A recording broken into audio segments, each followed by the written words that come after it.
হাঁস মুরগি ভাসছে যেসব, ভাসছে পাক পাখালি, মাঠঘাট ভাসছে জলে, ভাসছে ঘরবাড়ি, বানের জলে ভাসছে মানুষ, হচ্ছে নির্হারা, বানের জলে সব হারিয়ে ফেলছে চোখের পানি।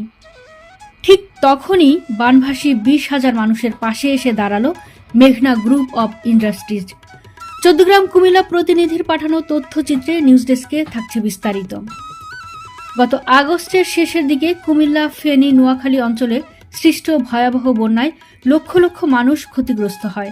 ক্ষতির ভয়াবহতা দেখেছে কুমিল্লার চৌদ্দগ্রামের লক্ষাধিকেরও অধিক মানুষ।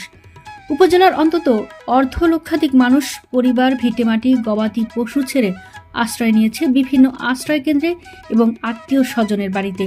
উপজেলা প্রশাসনের তথ্য অনুযায়ী আশ্রয়কেন্দ্রে অন্তত 15,000 মানুষ আশ্রয় নিয়েছে। দেশের মেঘনা গ্রুপ অব ইন্ডাস্ট্রিজ যে কোনো প্রাকৃতিক দুর্যোগে চৌদ্দগ্রামের ক্ষতিগ্রস্ত মানুষের পাশে দাঁড়িয়েছে। তারই ধারাবাহিকতায় গত 21 আগস্ট রাতের ভারী বৃষ্টিপাত এবং ভারতের উজানের পানিতে কুমিল্লার চৌদ্দগ্রাম এবং পার্শ্ববর্তী নাঙ্গলকোট উপজেলার কয়েকটি গ্রামে অন্তত 18,000 বন্যার্ত পরিবারের মাঝে 2 ধাপে খাদ্য সামগ্রী বিতরণ করেছে মেঘনা গ্রুপ। গত 25 আগস্ট থেকে তাদের খাদ্য সামগ্রী বিতরণ শুরু হয়।